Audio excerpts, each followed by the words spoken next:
We dream our dreams, we know the sting of pain. From Leningrad to Lexington, the farmer loves his land. And daddies all get misty-eyed to give their daughters hand. Oh, maybe when we realize how much there is to share, we'll find too much in common to pretend it isn't there. Love in any language, straight from the heart, pulls us all together, never apart.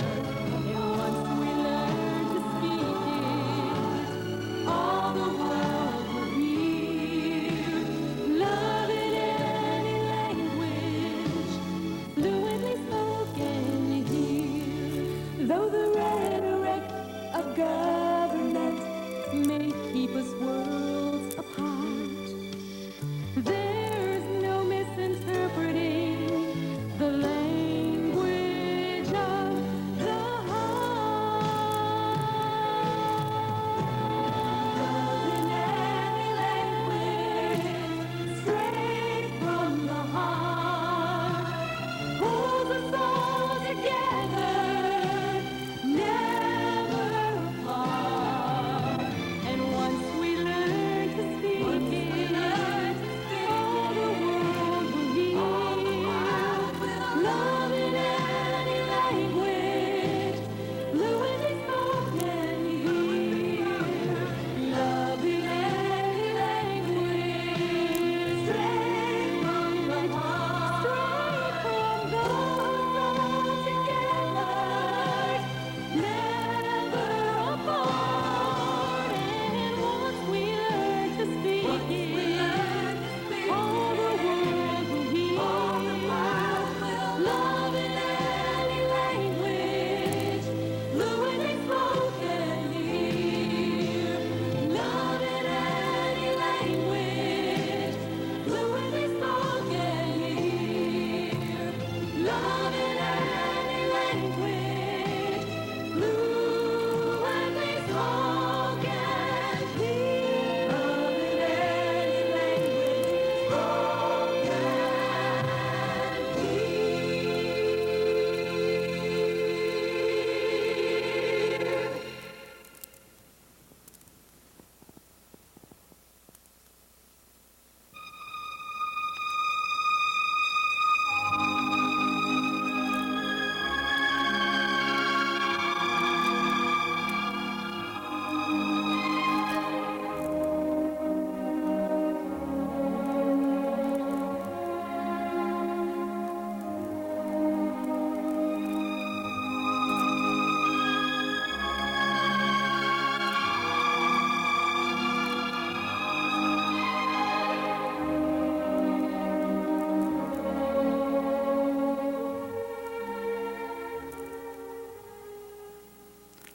Mom was born a healthy 11 pounds on November 15th, 1919, in a tar paper shack on a farm in Burley, Idaho.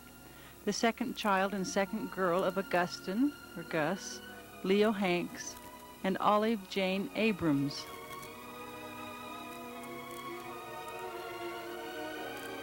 Mom was a timid and shy child. She loved babies, gardening, reading, music, plays, teaching, and eventually sewing. She was especially crazy over babies, which was a good thing considering she would give birth to 9 of her own. Mom was so shy, she recalls that sometimes as a child, if someone spoke to her at the table, she would simply crawl under it in embarrassment.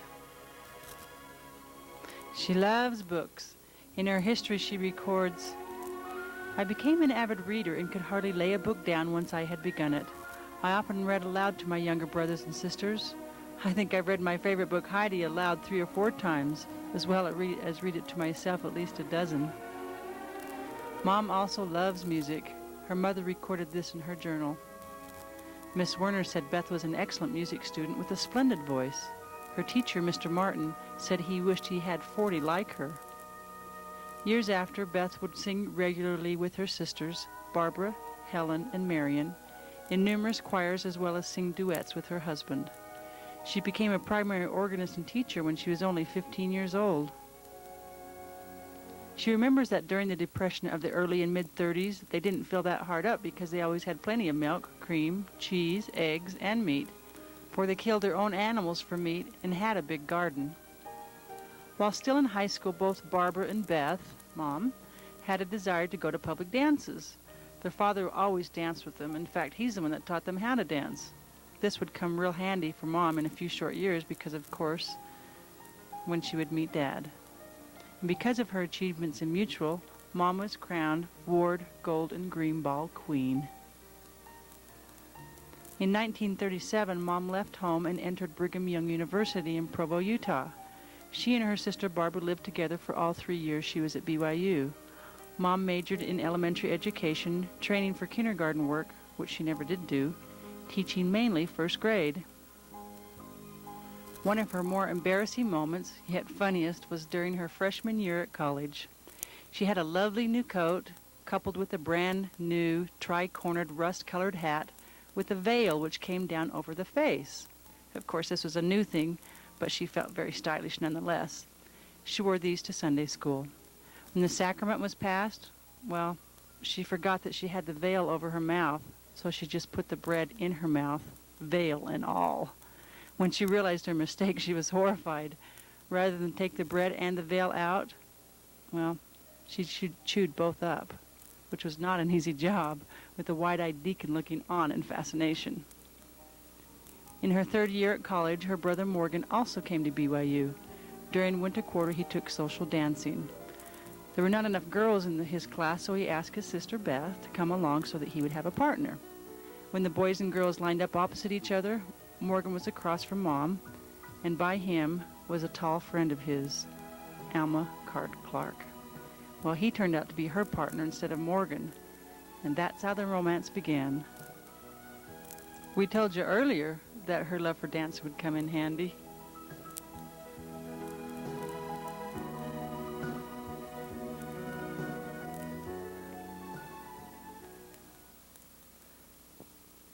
Born February 20th, 1921 in Afton, Wyoming, to Alma Porter Clark and Lavinia Irene Card, the oldest son in a family of 8. Grandfather was a rancher who liked to fish, hunt, and go camping a lot. Though Dad didn't grow up with the same enthusiasm for the business as his father, he turned out a lot like him anyway. Both were adventuresome, independent, and accident-prone. When very young, Dad had health problems. He lost a lot of blood at his birth due to the carelessness of the attendant. His cord was improperly tied. Also, his mother used to use lye to soak clothes in.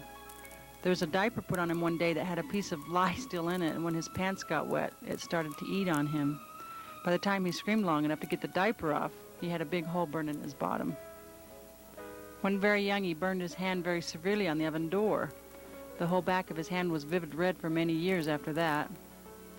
He also got scarlet fever when he was about 10 years old and was deaf for a few weeks. And just before going into the hospital for surgery, he was administered to. After a blessing, both eardrums broke and he never did need to be operated on.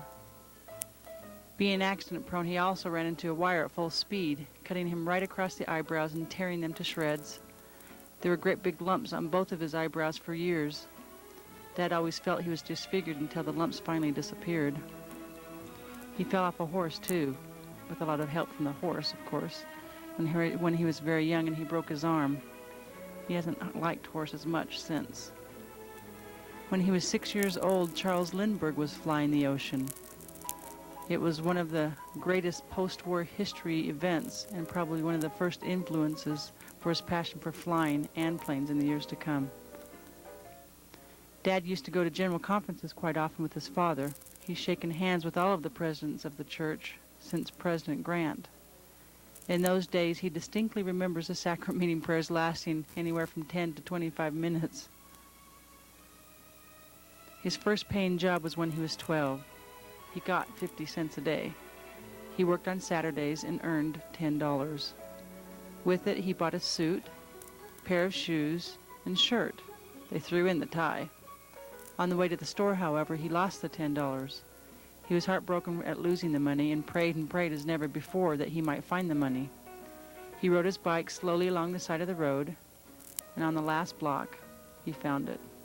It was all folded up till it wasn't much bigger than a postage stamp, but he found it and went in and made his purchase. Dad got to go to Chicago with his father at age 13 to sell sheep. He even got to go to the World's Fair. His dad gave him $3 or $4 and left him in Chicago for 6 days alone while he went to Michigan to buy a truck. Then at age 14, he sent him to Chicago alone to sell the sheep. Dad didn't pay much attention in school, but math seemed to come easily. He could pay attention for 1 or 2 days a week and could still keep up with the class. He went out of high school thinking he was dumb, but didn't realize how smart he was until he went to college.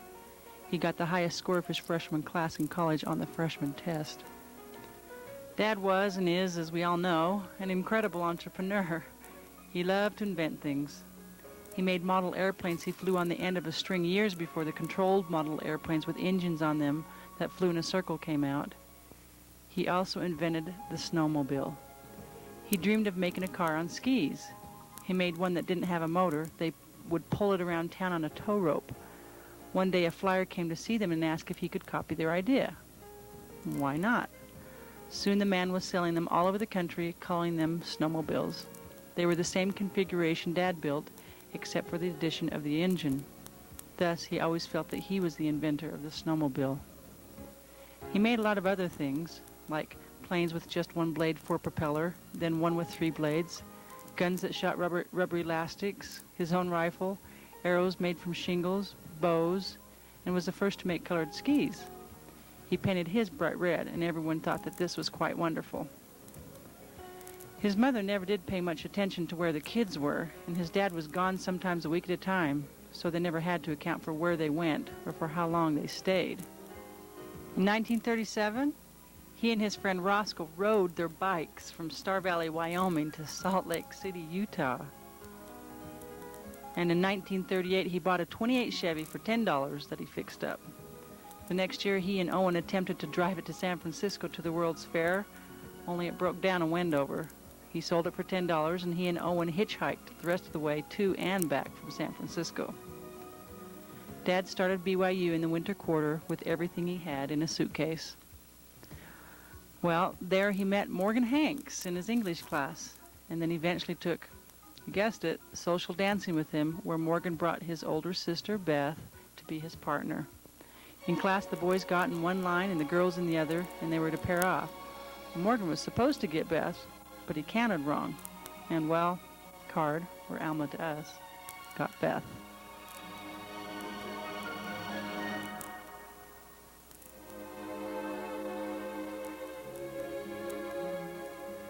Dad knew in the beginning that Beth was the girl that he was going to marry. He was a lowly freshman and she was the mighty junior. Even his own girlfriend at the time knew that he was going to marry Beth, for Beth was not in love with him and would hardly give him the time of day. The next summer, Dad drove to Burley in his little car. For 2 reasons. He really wanted to see Morgan and Beth, both thinking that he was there to see the other. On this occasion, Mom told him that he was a nice boy and ought to find another girl. The following year, Mom had already graduated and started teaching school. She came back, however, to Provo when Barbara and Ray got married. That was the first time that Mom and Dad had seen each other in months. They went to a dance and she even let him kiss her. Of course, Dad felt that he had made a major breakthrough. He could have walked all the way back to Provo even without touching the highway. He was so elated. Mom came to Provo that winter and it wasn't too hard to let Dad kiss her then. It was shortly after the spring quarter that let out that Mom came up to Provo and she and Dad went to another dance. After the dance, they drove up on the bench above campus, and there Dad told her that he wanted her to marry him. Well, Mom didn't say yes or no. She just gave him a big kiss and said, "Well, is that answer enough?" Dad always felt like his father was disappointed in him until he grew up and got married. He felt that his father was finally reconciled to the fact that he would make his own mark in life because of the good judgment in choosing a wife. Dad told Mom that he was going on a mission and she said that she would wait for him. He said, "Nope, that isn't the way it's going to be. We'll get married and then I'll go on a mission." Well, Mom thought that was pretty silly, but she finally consented.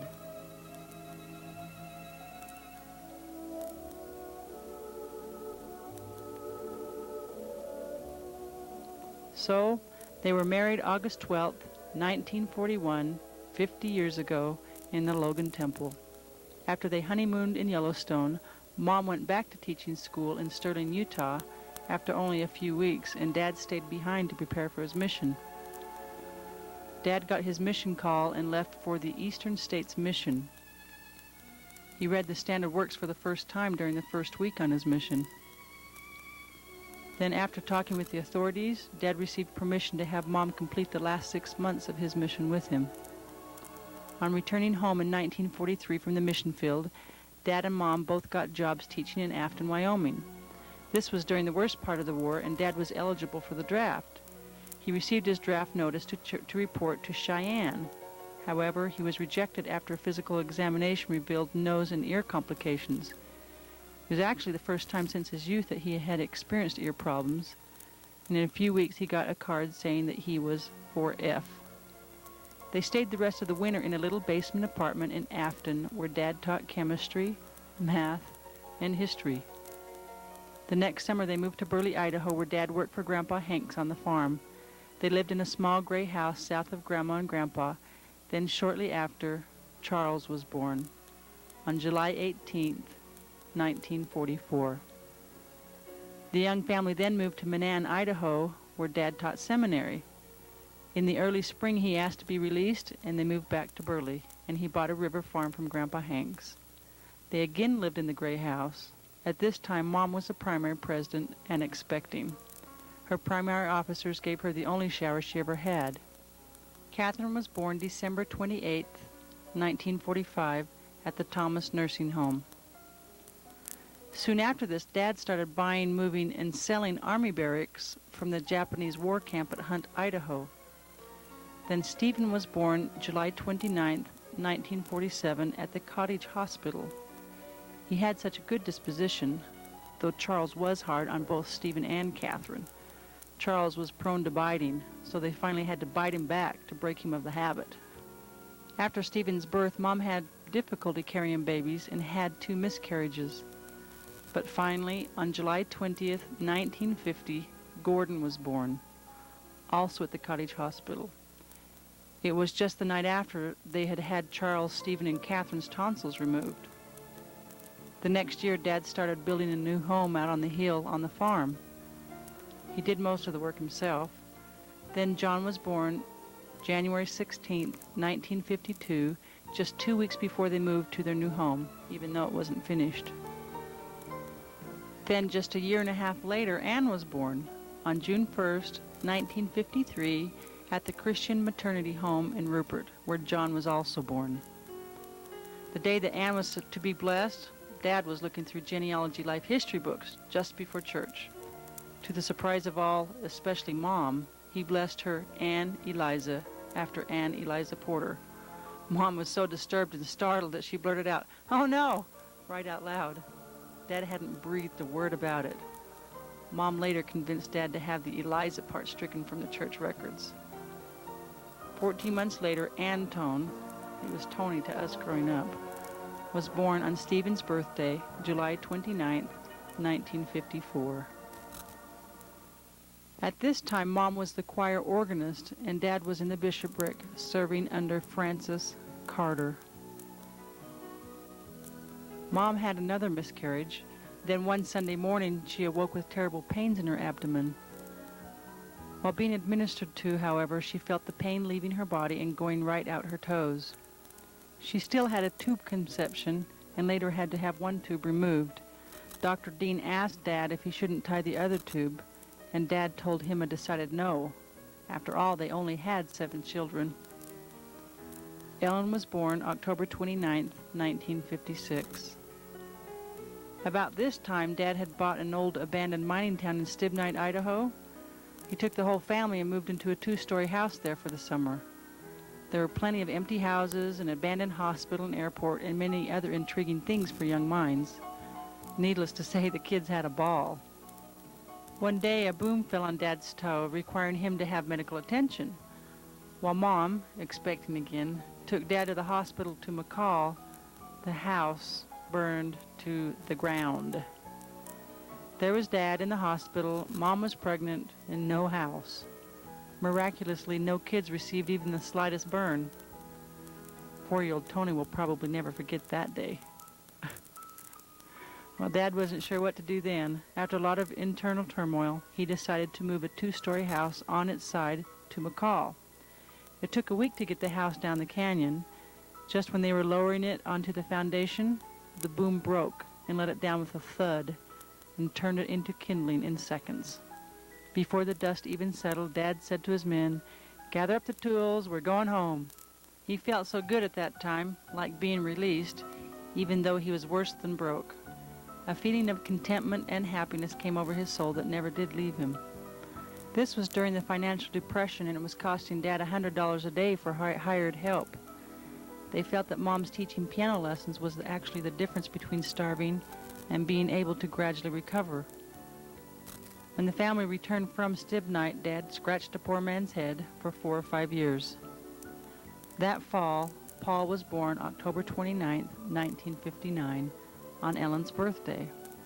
Both were born in the Rupert Hospital. Everyone was sitting around the table singing happy birthday to Ellen when Mom's water broke. Since Dad was out of town, the children called a good friend, Jean Connor, to come and hurry her to the hospital.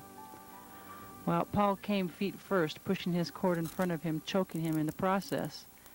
After being administered to, Mom went limp as a rag, and the doctor pulled on the baby's feet with one hand and pushed the cord in with the other, and he was born okay except for being blue. This was truly a miracle. When Paul was 2, Mom was the Relief Society president of Burley 4th Ward, and then was called to be the ward choir leader.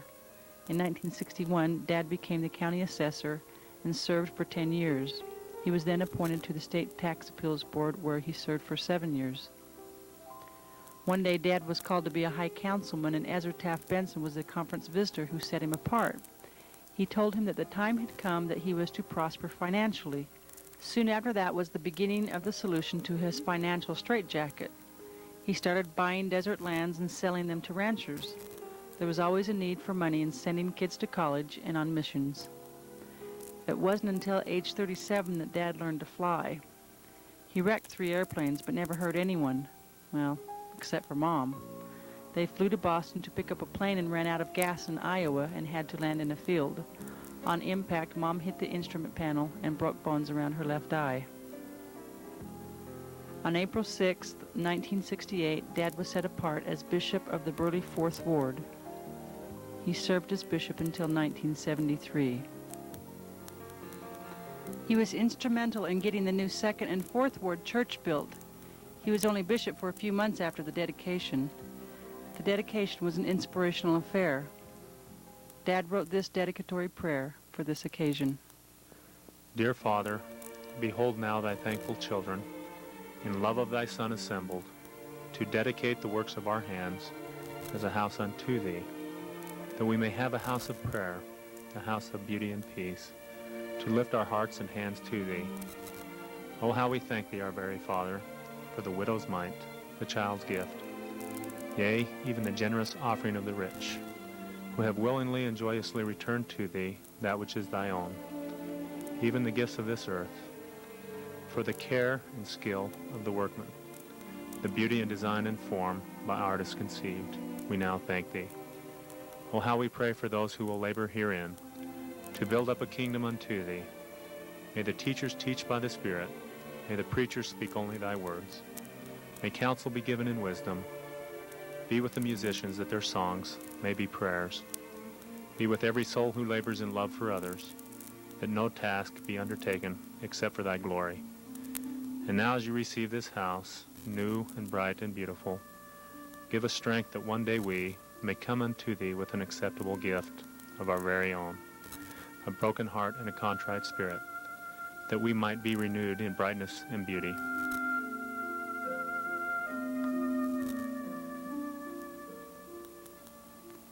The family was very healthy for the most part, except for Anne. They didn't notice any health concerns until she was 11. She was sent home from school one day because of fast heart fibrillations. She was then sent to a heart specialist, Russell M. Nelson, now one of the 12 apostles, who recommended immediate open-heart surgery. Though the chances of survival were slim, the whole ward fasted the day she was operated on. During the operation, they found 2 holes in her heart. They patched them up, and she actually walked out a week later on her own power. Tony had eye and ear problems. The eye problems were pretty much corrected by glasses, which were constantly being replaced. His ear required 2 operations. All of the children had the chance to learn to play the piano. Stephen learned to play the trumpet, and Catherine the violin. In 1977, Catherine quit her job in Salt Lake and came home for a while. She was there when Mom and Dad took a trip to the Philippines to disclaim the proposed faith healers.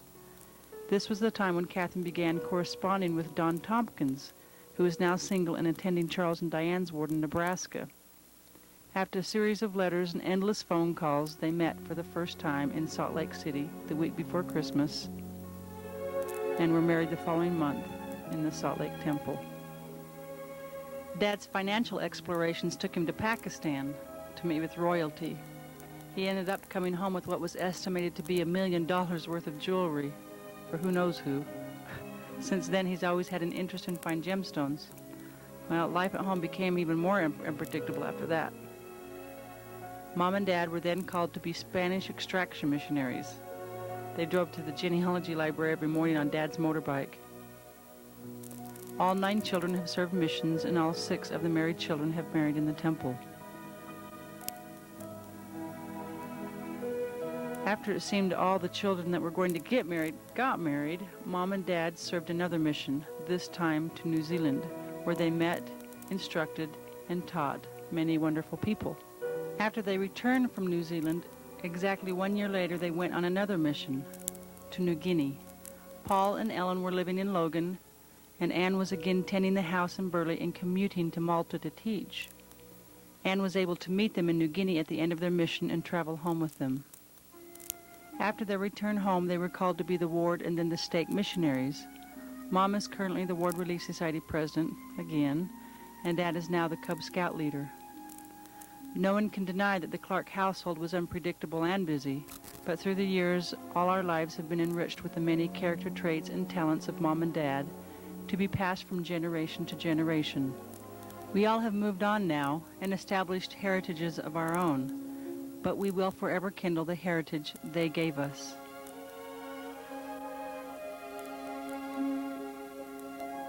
Charles served in the Brazilian mission, Portuguese speaking. He received his bachelor's degree in history and master's of business degree from BYU. He married Diane Thomas in the Salt Lake Temple. They and their family live in Noblesville, Indiana. Their 2 oldest daughters are now in college. Charles works for Dow Elanco as their purchasing agent. Charles and Diane are the parents of 8 children: Rebecca, Raylyn, Renee, Ray Anna, Christopher, Craig, Scott, and Brett. Catherine served in the Indiana-Michigan mission. She graduated from BYU majoring in English. She married Don Tompkins in the Salt Lake Temple. She and her husband Don live in Oakley, Idaho. Don is the high school football coach and teaches. Catherine teaches orchestra part-time. They are the parents of 3 children: Clark, Megan, and Emily Ann. Stephen served in the Navajo mission. He attended Ricks College and Brigham Young University, pursuing a degree in sociology and criminology. He married Beverly Anderson in the Idaho Falls Temple. Stephen is a construction supervisor over major projects and currently owns several semi-trucks hauling loads every day. He lives with his family in Burley, Idaho. He and Beverly are the parents of 8 children: Tiffany, Chad, Tammy, Tanya, Tara, Che, Tisha, and Chase.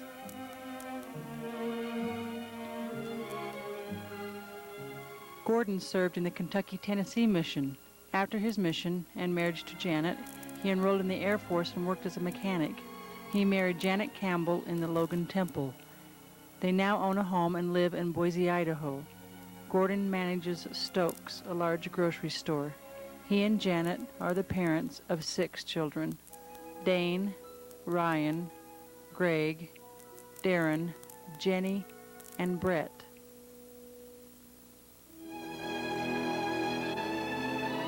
John served in the Flagstaff, Arizona mission, Spanish-speaking. He married Sandra Egbert in the Idaho Falls Temple. He lives with his family, sometimes, well, when he's not in Mexico on an archaeological project, and owns a home in Orem, Utah. He is currently receiving his doctorate degree from the University of Michigan in archaeology. He is employed by Brigham Young University as a director of the New World Archaeological Foundation and is on the BYU faculty as an instructor. He and Sandy are the parents of 5 children: Jared, Karen, Natalie, David, and Michael.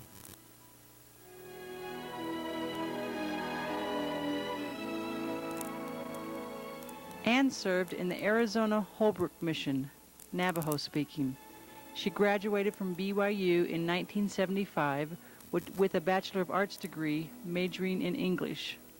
She has been teaching elementary school ever since and now lives and teaches in Bruno, Idaho.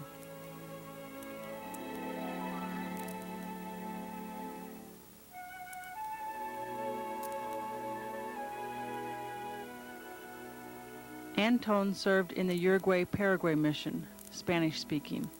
He attended and graduated from Ricks College and BYU, majoring in communications. Tony, Anton now, married Cindy Fikert in the Idaho Falls Temple.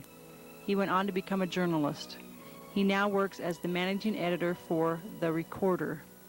He and his wife Cindy live in Ilion, New York, and are the parents of 8 children, the last 3 being triplets: Aaron, Nathan, Alicia, Matthew, Leanne, Melissa, Sarah, and Brian.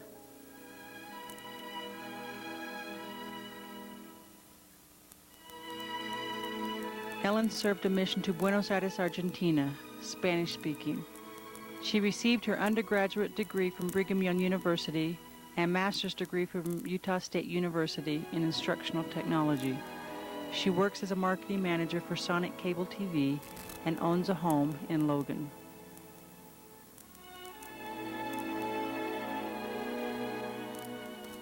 Paul served in the London, England East Mission. He attended Brigham Young University and also enrolled in the National Guard. He now works as a manager for 2 convenience stores and currently resides in Logan, Utah.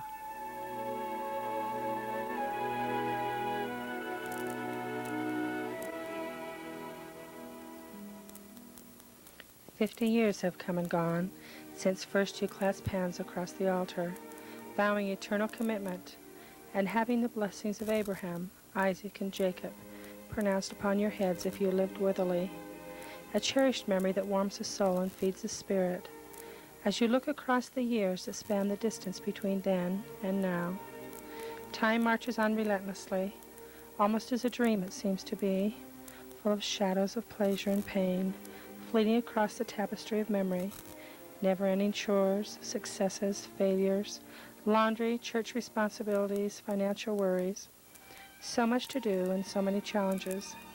The multiplicity of the enormity of it can stagger the mind as you stretch back to gaze at the part of your journey already completed.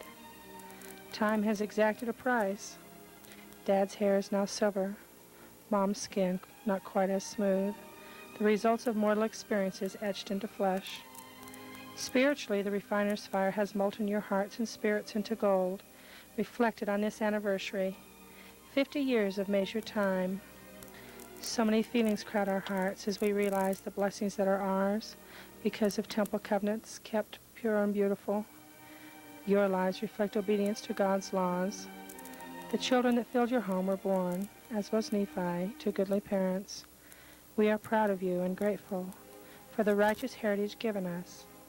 We thank you for loving and caring for each other, being true and faithful through tears, mistakes, and often impossible situations. But such is the purpose of mortality, to learn, stretch, and grow. Together you have taught us of our Heavenly Father. We learn of him as we learn of you. That is the greatest gift of all. We love you.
It doesn't seem possible that we've been married for 50 years and that your kids are all grown up with families.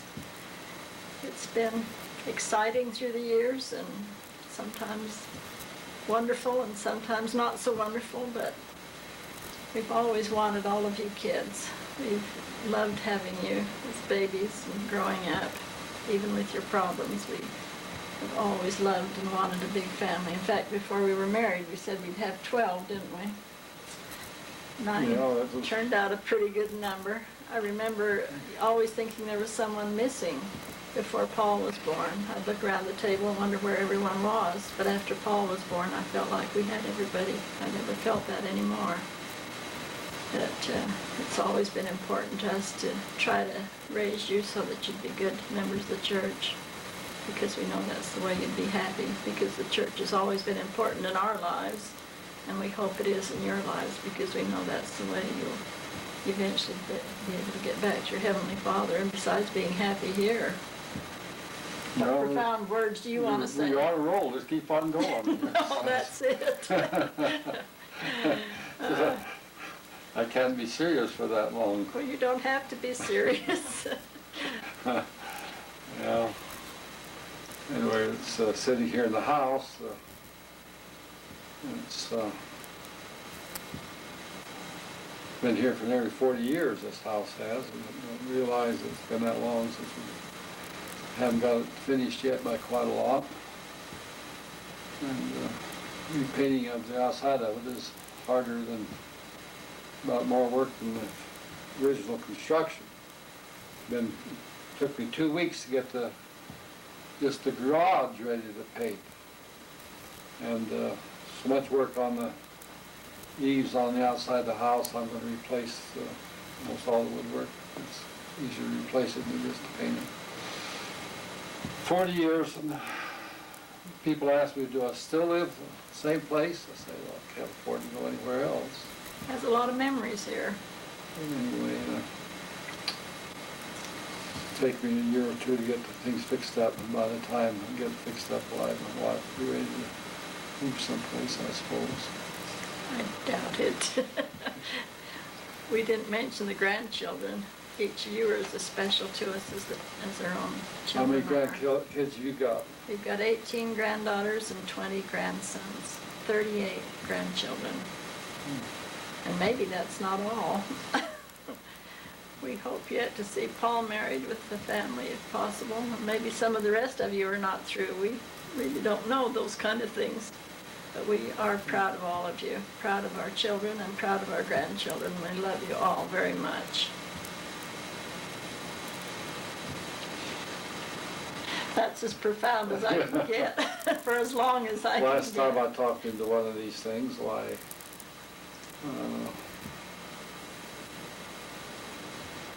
they showed it on the KSL every month for a year. Well, don't expect that kind of coverage here.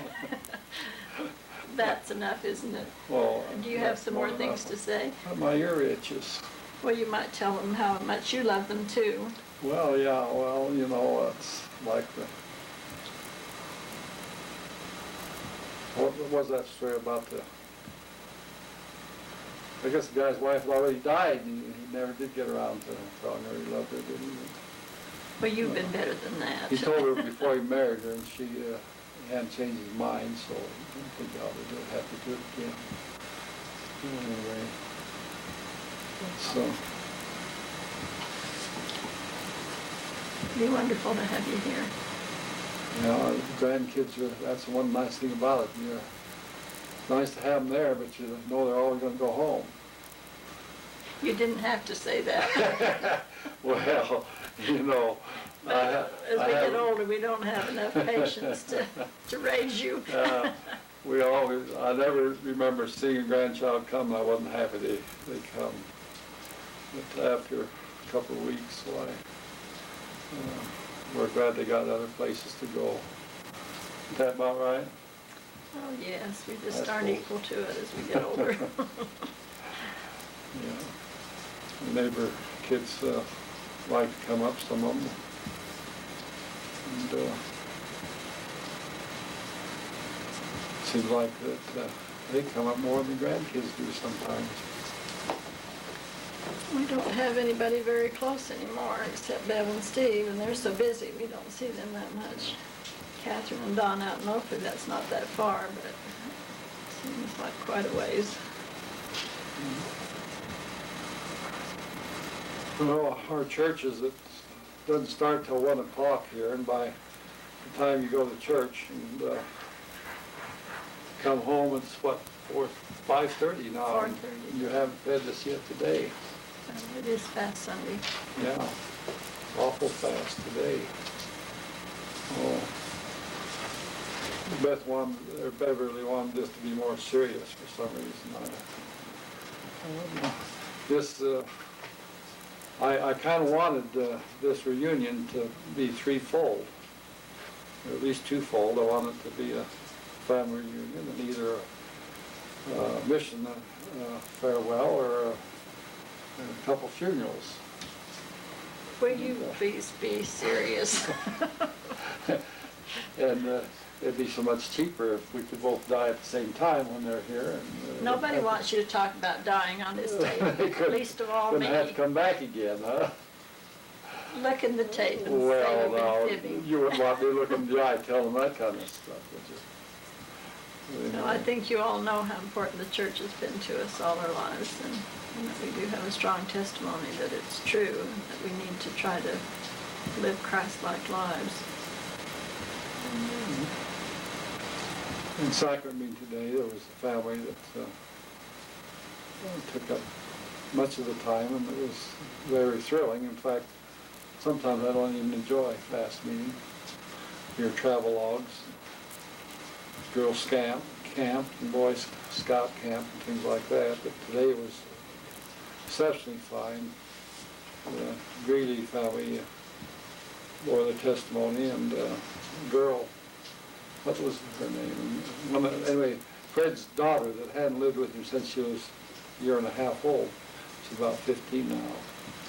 She's been living with him now for a few months, and we sent the missionaries there, and she's going to be baptized this Friday. That'll make the whole family has joined the church. Nothing quite so exciting as seeing someone come in. It was real thrilling to see them. The thrill and happiness is in their lives. And we just hope It's a that thrill to us to see all of you faithful in the church. We appreciate that. we know when people are unhappy, it's because they're not living the principles of the gospel. Doesn't matter who they are. They're Someone unhappy. isn't. Huh? Someone isn't. Someone isn't, yeah. Yeah, if it was only the one person, it would be different, but it affects everyone of people. And we hear enough tragedy without wanting any of it to get any closer to us than it's ever been. So, just be like President Smith, and like Ecclesiastes, let's hear the end of the whole matter. To serve God and keep His commandments, the whole duty of man. Is that what the way it means? Yeah.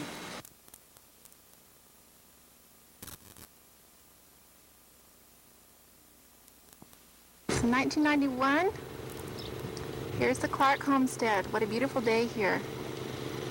Can you hear Dad humming along as he manicures his beautiful green lawn? Let's zoom up on him. Somewhere over here.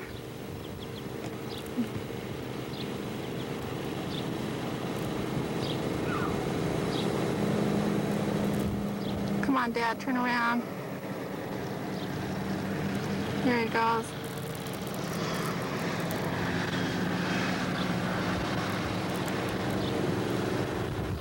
Zoom back to get the whole house here.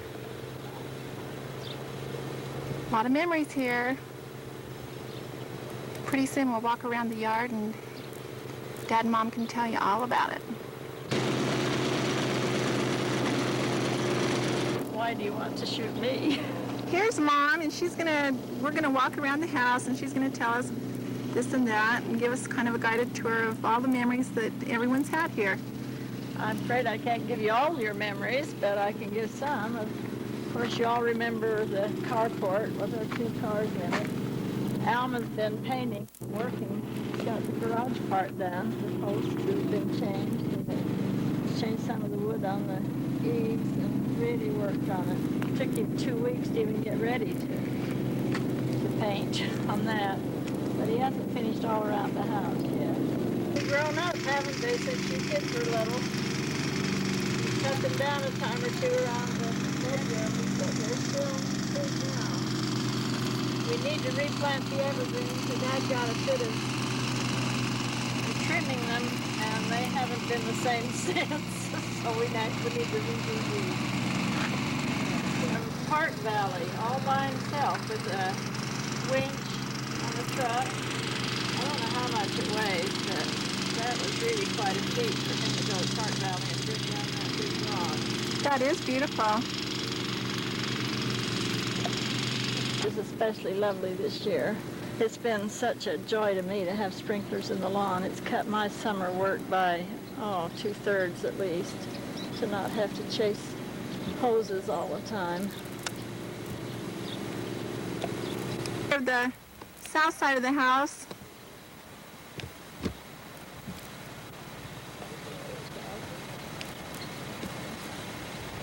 See our famous ore cart that Alma brought down from the mine above Albion. I don't even remember the name of the mine now.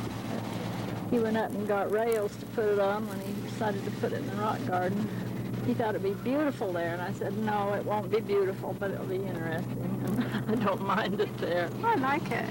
It's kind of a conversation piece. And of course, we've changed this in the back here, planted these dwarf fruit trees this year and cleared the other out. Now Alma has his own horseshoe pits. There's the end of the tennis court and basketball. A lot of good games there. Things have changed over the years. One of the main things was putting this road clear on that little pine tree and a paper cup. She's talking to you, Charles. It's pretty tall. It gets a little weather beaten because it gets all that southwest wind. It's kind of a windbreak, but it's nice to have it there. Well, Winter killed a lot last year, so I really cut them back.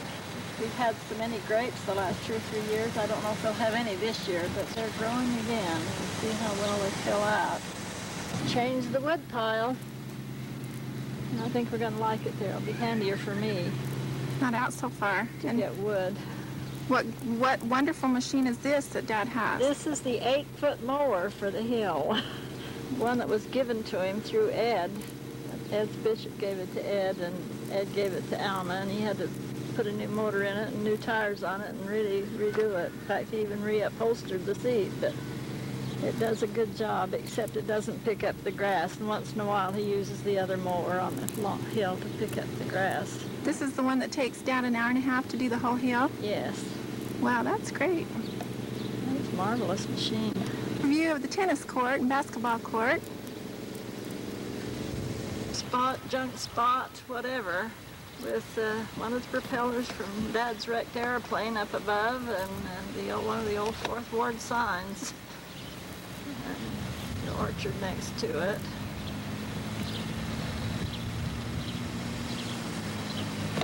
Afraid it's kind of a mess looking right now. Now these little antique things over here, are these future This plans? is future plans to fix up that old, what is it, an Edsel. The blue one, he's got the brown one for parts. He had 3 of them, and one was a Marlin and 2 Edsels, and then he sold and traded a guy that collects them. Uh-huh. So he hopes to fix up that one. Our new garden spot. It's quite delightful, actually, to have it on this side of the road, and Alma's fixed it so I can turn water on down the rows, different rows, or turn it off all along the top there. I've got a real controlled irrigation system, or we can sprinkle it when the plants are little, but it's been marvelous to have it here. Beautiful. I had a garden last year, and I sure another view of coming in home. This is the first view you see as you come. That's Anne's little car. Anne's car is there, parked in front of the garage, and Steve's pickup on this other side. Oh, and our well. old blue pickup that we really use a lot to haul the junk and the grass and the lumber or whatever. Isn't this beautiful? So lush and green and shady, inviting. Come on Sure home. enjoy it. I just really enjoy it. Well, thanks, Mom. That's a nice tour of the yard. Shall we go inside? Right. Okay. Clyde, we have one more picture here. Mom's beautiful garden. She has so many pretty flowers here. The verbena has been really pretty this year, and my roses have been beautiful. There are not very many in bloom right now, but they've been really lovely.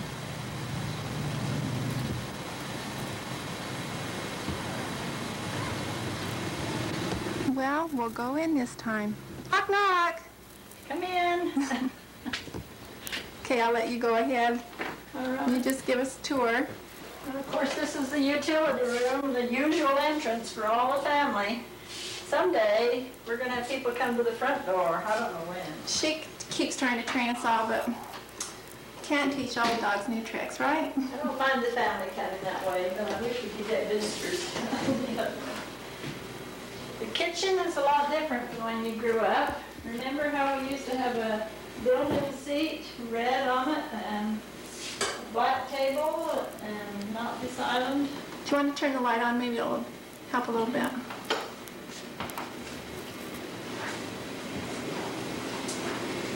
Beautiful cupboards here. Just 2 of us eating most of the time. We eat 2 meals a day here and the other one in the dining room.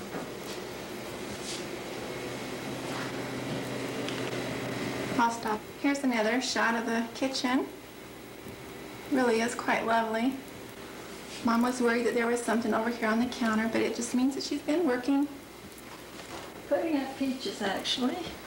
This has been a nice family room for us. Dining room, TV room, lay on the couch room, rest room, whatever. Been nice for us. We sure enjoyed our VCR. And our new TV that we got after Christmas last year, it actually shows the pictures clearly now. It doesn't stop the sound in the middle. Okay, on to the living room.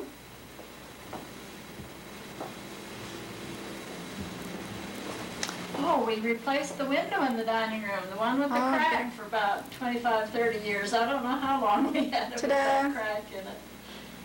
Dad's really been working hard lately. We even took out the window here in the middle because it had been warped a bit and moved. And we took it out and put it under the tree while he straightened up the glass. One picture of the fireplace. Oh, and there goes the phone. Can you get that Hey, here's the grand piano. Lots of fun music around here. Yes, she is. Just a moment, please. in? You sure can get our famous picture of Alma's dream that John Horst painted especially for Alma when he Oh. told him what he wanted. I'll do a close-up on it. That is beautiful. And another of these pictures is hanging on the other wall. In fact, the picture in the dining room is also by him, the one over the TV. This is also the one that Mom said John Horsch did. It's beautiful. Well, New Zealand, Uncle Elwin traded Alma this picture because they were in New Zealand for a while. The picture of the Maori chief. Traded is maybe a loose term. It was rather expensive for us. But we really think it's a beautiful picture. Well, we'll just let Mom tell about the living room, or you can all just look at it. Well, I don't know what's to tell. The picture over the mantel when you get to it is one painted by Grandma Clark, Lavinia Clark. Here's the organ. Mom spent a lot of time there and shared talents. Mantel are from different places. The driftwood with the boat on top and the dolphins, Gordon and Janet brought us from Hawaii just this last year. Lovely thing. The elephants are from Pakistan as well as the brass vase. The fish, all of them, are from